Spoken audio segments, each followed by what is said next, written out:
Ya, selamat pagi Bu Bapak. Terima kasih atas kesempatan hadir pada acara hari ini. Acara hari ini adalah diseminasi budaya positif. Ini adalah bagian dari tugas guru penggerak. Kebetulan dia adalah salah satu calon guru penggerak angkatan 9 Kabupaten Bangli. Nah, sebelum acara ini dimulai, kegiatan dimulai, yang akan dari Mas Om Swastiastu. Ya, terima kasih Bu Bapak. Kayaknya pada loyo semua ya Bapak ya. Sebelum kita mulai, pasti semangat ya semua ya. Semangat. Semangat. Semangat. Sepeda su. Jaya. Sepeda su. Jaya. Ya, terima kasih. Terima kasih semangat. Ya, hari ini kita akan mendiskusikan budaya. Kita akan mulai dari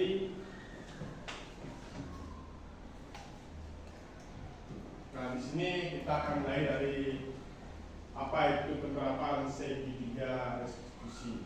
Mungkin Ibu Bapak di sini ada yang sudah tahu, terutama yang mungkin ada Ibu Bapak yang sudah jadi guru penggerak sini.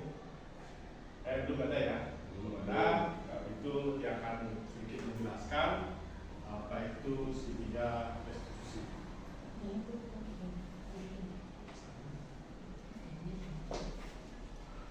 Di sini dimulai dengan pertanyaan pemakai dulu ya, Bapak. Nah, di sini ada pertanyaan, apakah Anda setuju dengan pernyataan di bawah ini? Nah, di sini kita akan sebagai guru, biasanya untuk mendisiplinkan anak itu ada beberapa macam kriteria ya. Ada satu, hukuman dapat mendisiplinkan anak. Apakah setuju, Bapak? Tidak. Kurang setuju ya. Pemberian hukuman dengan hal positif seperti membaca atau membersihkan halaman sekolah dapat meningkatkan disiplin anak. Agak setuju ya. Kita gali satu-satu. Yang ketiga ini memberikan penghargaan untuk meningkatkan motivasi anak. Kalau saya kurang setuju ya. Semua bisa berpendapat ya. Nah itu kita akan tahu pertanyaan ini apakah jawaban yang sebenarnya yang harus kita lakukan. Di sini kita akan lihat. Nah, di sini kita harus mulai dari apa itu disiplin. Nah, disiplin berasal dari kata Latin Bapak, disiplina, yang artinya belajar. Makna dari kata ini berkonotasi dengan disiplin diri dari murid-murid. Nah, di sini dan pelaku. Disiplin diri membuat orang-orang menggali potensi menuju sebuah tujuan apa yang dia hargai. Namun dalam gaya kita, makna disiplin telah berubah menjadi sesuatu yang dilakukan oleh seseorang pada orang lain untuk mendapatkan kepatuhan. Kecenderungan umum adalah menghubungkan kata disiplin dengan ketidaknyamanan, bukan dengan apa yang kita hargai atau pencapaian sesuatu yang mulia. Itu kalau dicari dari kata ilmiahnya. Seperti itu. Nah, di sini ada jenis dihukum oleh penghargaan. Di sini ada pengaruh jangka pendek dan jangka panjang. Setelah itu ada penghargaan menghukum, penghargaan mengurangi ketepatan, penghargaan tidak efektif, penghargaan merusak hubungan.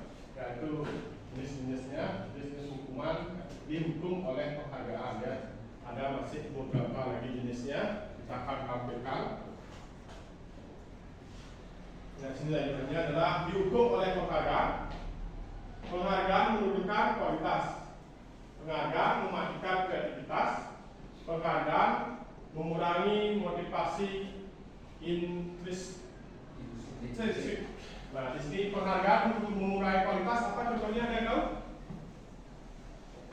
Biasanya kita kayak menyuapi ya. Kalau bisa jawab Bapak kasih A gitu modelnya. Itu adalah suatu penghargaan yang akan menurunkan kualitas.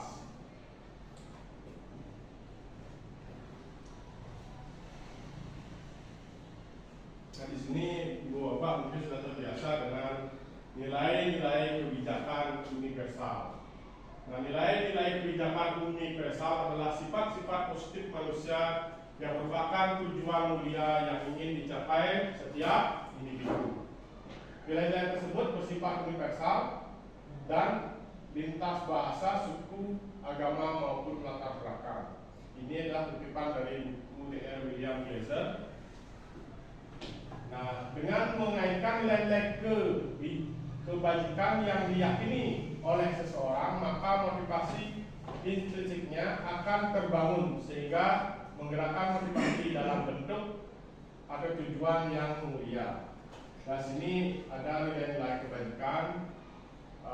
Di sini nilai kebajikan yang ingin kita capai atau dicapai oleh setiap guru untuk setiap anak didiknya dikenal dengan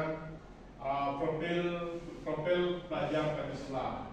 Nah, adapun profil tersebut terdiri dari beriman, bertakwa kepada Tuhan Yang Maha Esa dan berakhlak mulia, serta mandiri, bernalar kritis, berkebinekaan global, bergotong royong dan kreatif. Nah, itu adalah bagian-bagian atau isi dari profil pelajar Pancasila.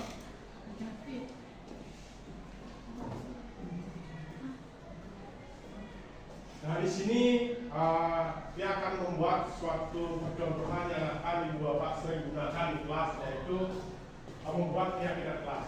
Nah, mengapa kita perlu keyakinan kelas? Bukan kan sudah ada peraturan sekolah atau peraturan kelas ya, sudah saja. Nah, di sini kita akan membahas lebih dalam mengapa keyakinan kelas, bukan peraturan kelas. Kalau keyakinan kelas itu cenderung kita itu membuat di kelas bersama-sama antara guru dan siswa. Kalau peraturan itu sifatnya mengikat dan contoh itu kita bisa bedakan dilarang buang sampah, atau kalau dilarang buang sampah itu pasti sudah peraturan ya. Kalau jagalah kebersihan itu beda, tidak mengikat. Itu kata positif dari dilarang buang sampah sembarangan. Nah, di sini perbedaannya. Selalu di sebelah kiri adalah peraturan, di kanan adalah keyakinan kelas. Ini mungkin Ibu Bapak bisa terapkan di kelas ya. Kalau peraturan itu biasanya selalu kembalikan buku ke tempatnya. Di sini kita bisa mengambil kata positifnya dalam tanggung jawab.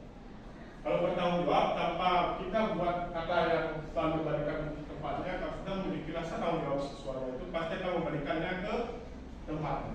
Satu, dilarang mengganggu orang lain. Nah, di sini juga dilarang mengganggu itu, padahal sudah ada dilarang mengganggu, tapi kasus pembuliannya, kasus bully itu meningkat.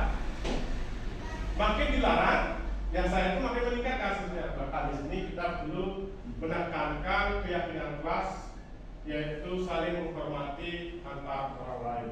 Setelah itu hadir di sekolah 15 menit sebelum pelajaran dimulai. Itu sudah aturan dan harus ya, sifatnya mengikat.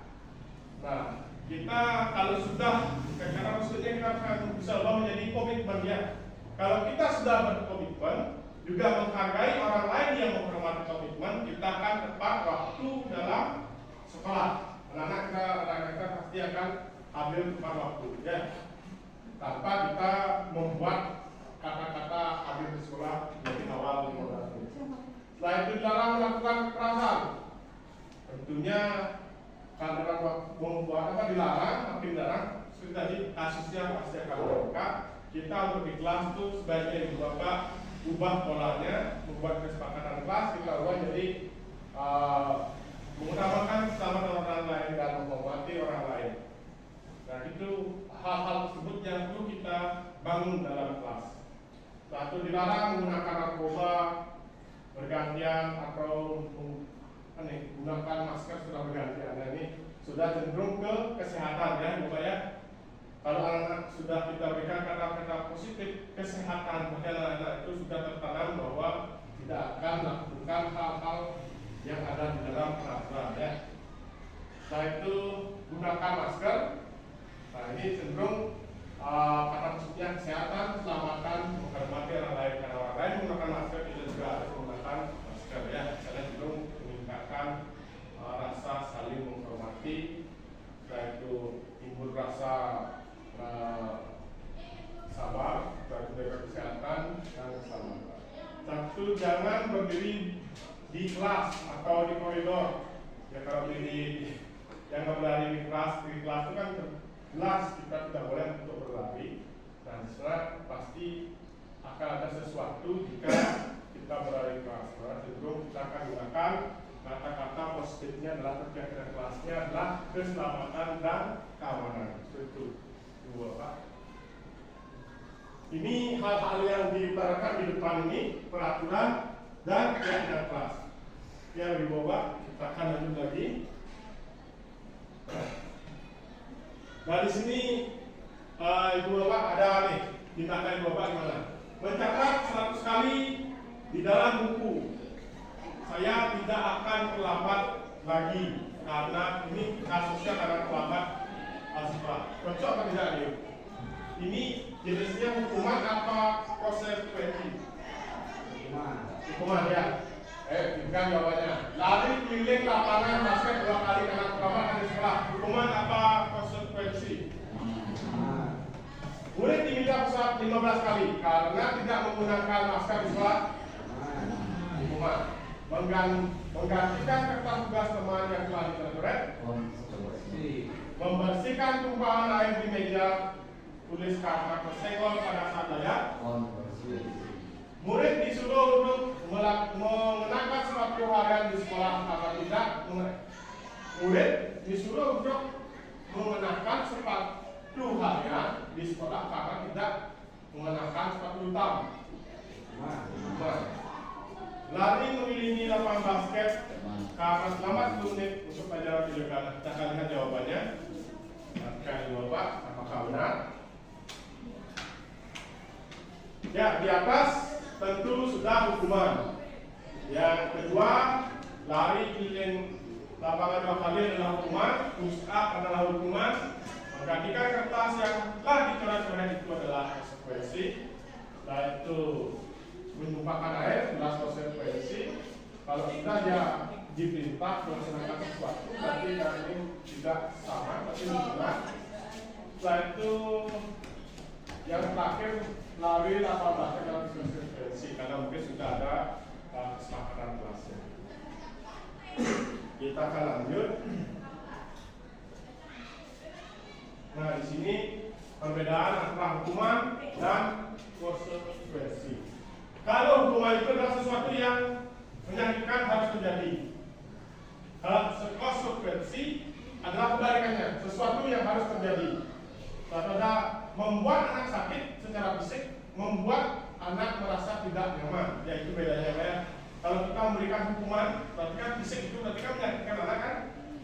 Kalau kita di konsekuensi, kita akan merasa membuat anak itu merasa tidak nyaman dan merasa bersalah. Ya. Satu, membenci, anak membenci kedisiplinan, anak menghargai kedisiplinan. Kita akan ubah pola itu. Ada paksaan, paksaan itu adalah harus, stimulus atau tanggapan itu adalah solusi-solusi yang membuat suatu aturan itu bisa diikuti. Mendorong anak tidak menyakiti diri sendiri, mendorong anak agar mudah menyesuaikan diri. Nah ini kata-katanya. Jadi kita itu kalau hukumannya itu mendorong anak-anak itu menyakiti sendiri dengan melakukan hal-hal yang dia tidak sukai. Jadi kita merubah pola tersebut untuk mendorong anak untuk mudah menyesuaikan diri, Bapak ya. Setelah itu konsep diri yang buruk, konsep diri yang baik. Nah itu yang kita ubah dari buruk ke baik. Setelah itu anak belajar untuk menyembunyikan kesalahan. Anak, nah di sini anak-anak kan biasanya kalau melanggar peraturan dia akan menyembunyikan kesalahannya. Nah di sini kalau di konsekuensi anak itu belajar untuk mematuhi aturan. Kalau sudah aturan, patuh dengan aturan, tidak perlu menyembunyikan suatu kesalahan. Satu yang terakhir merasa bersalah, dipermalukan, merasa tidak dihargai. Nah di sini di konsekuensinya adalah kehilangan hak atau tidak nyaman diasingkan untuk sementara. Begitu perbedaannya antara hukuman dan konsekuensi pada hakikatnya.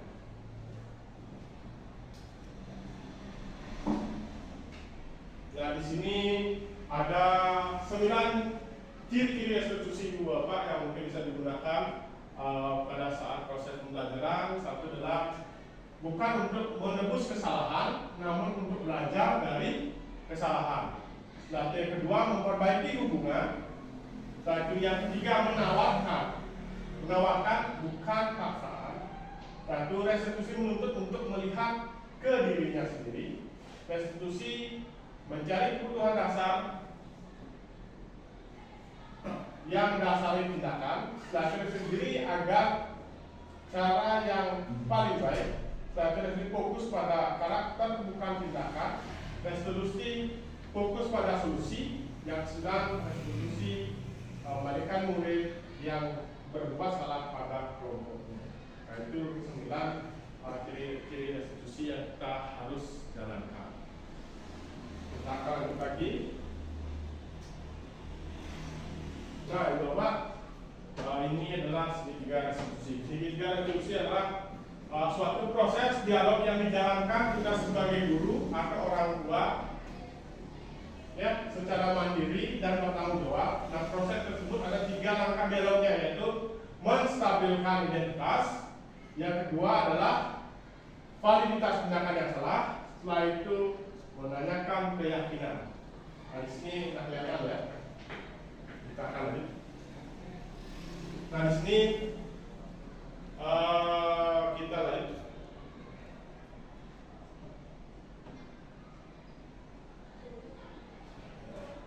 Ini balik lagi dikit ke Dr. William. Di sini restitusi memiliki tujuan disiplin positif memulihkan dirinya. Setelah itu bukan perilaku untuk menyenangkan orang lain atau menghindari ketidaknyamanan.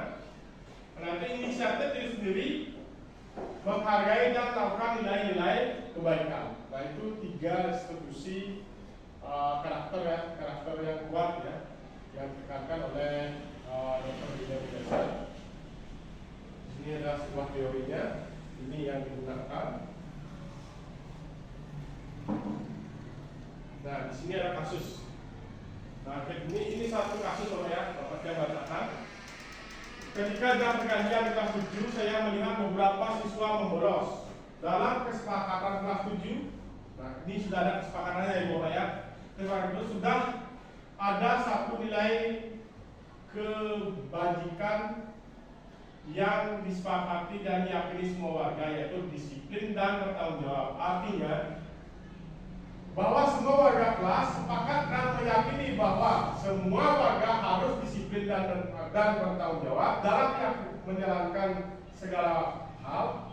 Membolos adalah salah satu tindakan yang tidak disiplin ya, atau bertentangan dengan salah satu nilai kebijakan yang telah disepakati dan diyakini. Sebagai guru saya harus melaksanakan tindakan penyelesaian ya. Kalau sudah menggunakan keyakinan kelas, tapi penyelesaiannya adalah menggunakan segitiga restitusi karena berhubungan dengan keyakinan kelas, bukan dengan peraturan.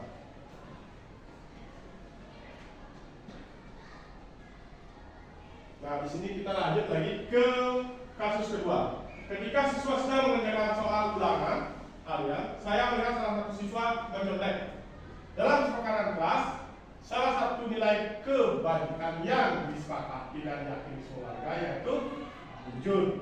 Jujur artinya bahwa semua warga kelas sepakat meyakini bahwa semua warga harus jujur. Dalam menjalankan segala hal, mencontek adalah satu tindakan yang tidak jujur. Jadi sudah melanggar salah satu kebijakan yang telah disepakati dan diyakini. Sebagai guru harus melaksanakan tindakan penyelesaian masalah tersebut menggunakan segitiga restitusi. Karena ini restitusi dengan peraturan berbeda di bawah. Jadi kalau sudah restitusi cenderung kita. Nah, Ibu Bapak, kenapa harus ada keyakinan kelas? Kenapa harus ada peraturan? Di sini ada kebutuhan dasar manusia. kebutuhan dasar manusia itu ada 5. 1, intinya manusia itu harus bertahan hidup. Dengan bertahan hidup, manusia itu butuh kasih sayang, rasa terima, 1 memiliki kesenangan, tentunya punya kebebasan, dan pasti ada penugasannya juga ya. Itu ada 5 poin pokok dari kebutuhan dasar manusia. Kita akan lanjut. Nah di sini Bapak masih semangat ya? Semangat. Sepeda su? Sepeda su? Iya, yang semangat. Ini ada kasus Ibu Bapak bantu saya pelaannya. Aku senang main kejar-kejaran dengan ibu guru, seru. Ini apa masuk ke bidang apa? Aku senang main kejar-kejaran dengan ibu guru, seru. Ini sudah pasti kesenangan ya, atau kebanggaan ya. Nah itu hampir mirip dikasih Bapak. Ibu kejar aku karena ibu guru sayang aku, benar nggak? Karena ya cinta dan sayang. Setelah itu kita lanjut. Aku hebat kan bisa bikin ibu guru kejar aku. Ini apa ini? Penguasaan ya. Untuk penguasaan. Setelah itu lagi 1. Nah ini kebebasan kayak ini. Aku bosan belajar warna terus 19. Dia itu berarti butuh kebebasan.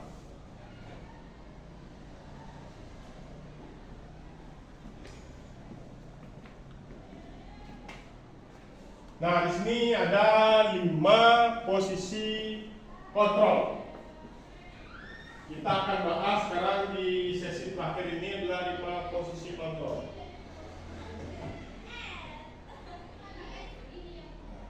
Posisi kontrol. Nah, ini oleh Diane Gosen dalam bukunya rekonstruksi school disiplin.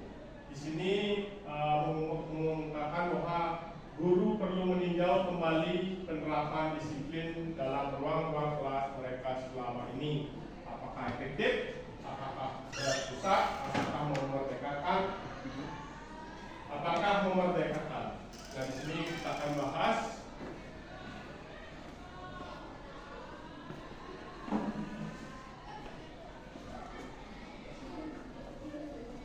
Nah, di sini Bu Bapak bisa, ini ada gambar-gambarnya. Dosen berkesimpulan ada 5 posisi kontrol yang diterapkan oleh seorang guru atau orang tua ataupun atasan yang melakukan posisi kontrol. 5 posisi kontrol tersebut adalah ada sebagai penghukum, membuat rasa bersalah, setelah itu sebagai teman, setelah itu sebagai pemantau, dan sebagai manajer. Nah, di sini kan kita akan bahas apa itu penghukum, apa itu membuat rasa bersalah, apa itu sebagai teman, sebagai pemantau, dan sebagai manajer. Ya, sebagai penghukum bisa menggunakan hukuman fisik atau verbal. Nah, orang-orang yang menjalankan posisi penghukum senantiasa mengatakan bahwa sekolah memerlukan sistem dan alat yang dapat menekan murid agar lebih dalam lagi atau lebih disiplin. Seperti itu, itulah benda hukum selalu pengen memberikan hukuman yang bersifat verbal dalam menegakkan posisi hukum. Di sini ada yang sedikit berbeda, yaitu membuat rasa bersalah. Pada posisi ini biasanya guru akan berusaha lebih lembut. Membuat rasa bersalah akan menggunakan keheningan yang membuat orang lain merasa tidak nyaman, bersalah atau rendah diri. Nah, seperti itu Bapak. Setelah itu kita akan lanjutkan ke sebagai teman. Nah, di sini guru berposisi. Nah, guru berposisi ini tidak akan menyakiti murid, namun akan berupaya mengontrol oleh persuasif posisi teman pada guru bisa negatif maupun positif.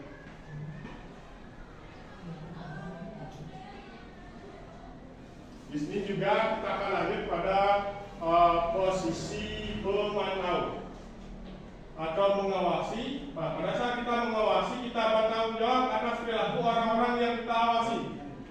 Posisi pemantau berdasarkan pada aturan dan peraturan ada konsekuensi. Dengan menggunakan sanksi atau konsekuensi, kita dapat memisahkan hubungan pribadi kita dengan murid sebagai seorang yang menjalankan posisi sebagai pemantau.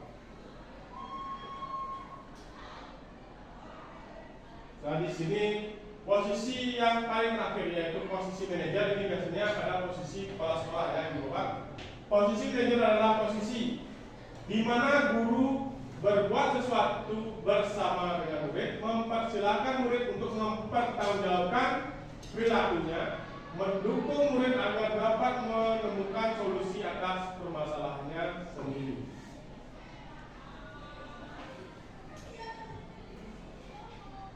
Nah, di sini ada contohnya. Di sini ada contoh kasus. Adi terlambat hadir di sekolah. Bagaimana kita sebagai seorang guru menjalankan disiplin dengan menggunakan kelima posisi kasus untuk kasus di atas? Ada yang bisa pakai sebagai apa ini? Untuk kasus ini kita sebagai pemantau, penghukum, atau pembuat ada masalah. Ada yang mau Bapak Ibu Bapak, mungkin ada yang mau memberikan masukan nih. Kita sebagai guru jadi posisi ini. Ya, silakan. Terima kasih Pak Pramudya. Tidak ada yang menjawab, saya akan berusaha menjawab. Ketika ada seorang murid yang sangat hadir di sekolah, kalau saya berusaha memperbaiki diri sebagai manajer. Jadi sebagai manajer itu bukan berarti kita sebagai pimpinan, karena sesuai dengan tiga restitusi tadi ya, kita kembali ke sana bahwa siswa yang berangkat ke sekolah itu tentu mempunyai alasan, kan tiga ya. Jadi sesuai dengan tiga restitusi kita validasi dulu kesalahannya, kemudian kita tanyakan kenapa dia terlambat. Setelah itu tanyakan keyakinan ada atau tidak keyakinan kelas yang benar sesuai. Saya pikir demikian dulu. Nanti mungkin ada yang lain yang bisa mengelaborasi. Terima kasih. Terima kasih. Ya. Sebagai manajer memang kita sebagai guru bisa juga sebagai manajer, tidak selalu kepala sekolah yang manajer. Kita bisa menggunakan metode ini. Di sini gini aja, kita akan ada kalimat. Siapa yang Bapak mungkin bisa bantu Kak? Saya kecewa dengan kamu. Saya ini, siapa yang mengatakan saya kecewa? Harusnya saya kecewa dengan kamu. Kamu tidak benar-benar melakukannya. Ayo lakukan demi saya. Apakah kamu mendapatkan stik bintang hari ini? Bagaimana kamu bisa menyelesaikan masalah ini? Kamu selalu paling terakhir. Nah, ini posisinya sudah apa? Kita akan lihat di Bapak yang mungkin belum tahu. Nah, di sini contohnya katakan saya kecewa sekali dengan kamu. Berarti di sini posisinya sebagai pembuat rasa bersalah. Kamu tidak pernah benar melakukannya sebagai penghukum. Kalau saya sudah tinggi ya, tidak benar. Berarti posisi cenderungnya penghukum. Ayolah lakukan demi saya. Berarti posisinya setara itu dari teman. Satu, apakah kamu mendapatkan stik bintang hari ini? Nah, ini sebagai pemantau. Biasanya paling umum orang tua yang sebagai pemantau. Satu,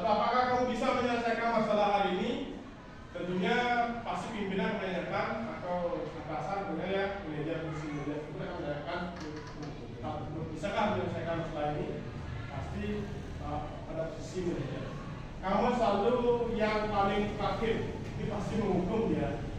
Nadanya sudah beda dengan kata-katanya. Kita akan lanjut lagi. Nah di sini ini mungkin yang paling ditunggu. Masih semangat? Sepeda zoom?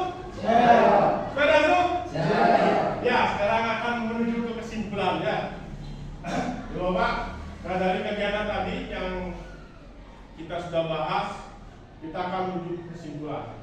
Sebelum menuju ke kesimpulan ini, apakah ada pertanyaan? Atau mungkin ada saran? Atau ada masukan yang mungkin kita akan jalankan bersama setelah kita? Silakan kalau ada. Nah di sini Bapak kesimpulannya.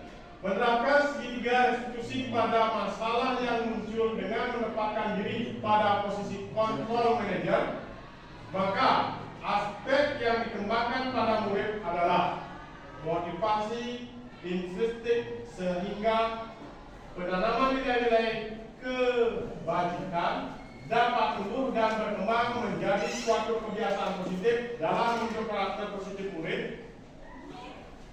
Pada akhirnya akan tercipta budaya positif. Nah, itu kesimpulannya dari segitiga restitusi tadi.